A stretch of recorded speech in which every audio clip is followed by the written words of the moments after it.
Good day, everyone. I'm meteorologist Adam Kolpak. The temperatures are only going to get hotter into this weekend, and that's where we could see the best chance for getting 100 or above for our temperatures here in the Rogue Valley. So just please be aware of that. Right now, we have some high clouds passing through. Not a big deal for the most part, and temperatures will be cooling down overnight tonight. However, around Brookings and Harbor, we have a heat advisory in effect starting out tomorrow morning, Thursday morning, from 11 a.m. through 9 p.m. on Thursday.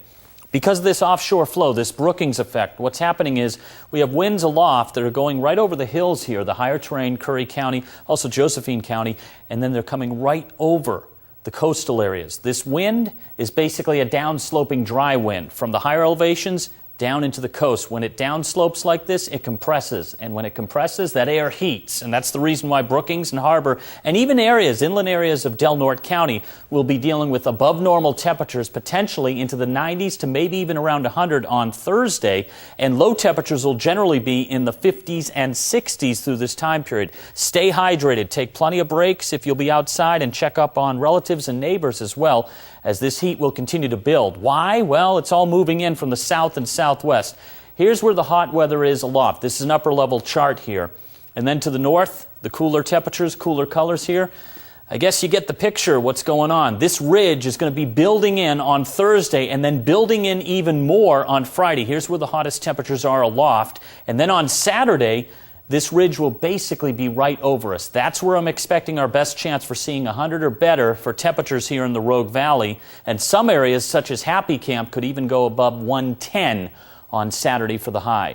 All right, our temperatures for the coast, lows will generally be in the 50s and 60s, and then highs tomorrow, right along the coast, will be in the 60s and 70s. You move inland, it gets hotter, but again, because of that Chetco effect, that offshore flow around Brookings and Harbor, I'm going with temperatures in the 90s tomorrow.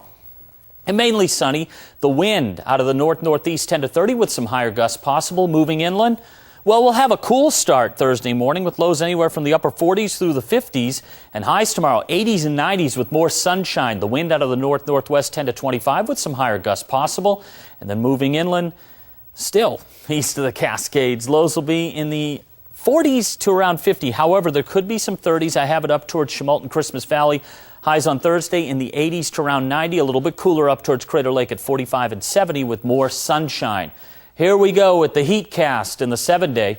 Notice I'm going with temperatures in the 100s. If we verify with these numbers, 103 and 104, while that's hot, they will not be new record highs for Saturday and Sunday, but that may change as we get a little bit closer to the weekend. And we have the potential to cool back down a little bit more next week. You can see 98 on Monday, then back into the 80s potentially on Wednesday. Klamath Basin, you have highs in the 80s and then 90s into the weekend. There's a slight chance for an afternoon or evening shower or storm Sunday and Monday.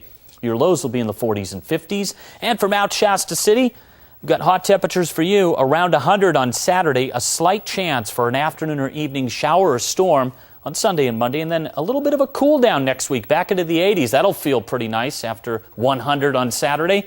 For the coast, highs will generally be in the 60s and 70s on the immediate coastline, but again, around Brookings and Harbor, with that Chetco effect, on Thursday and Friday, temperatures may end up being much warmer than what's advertised there.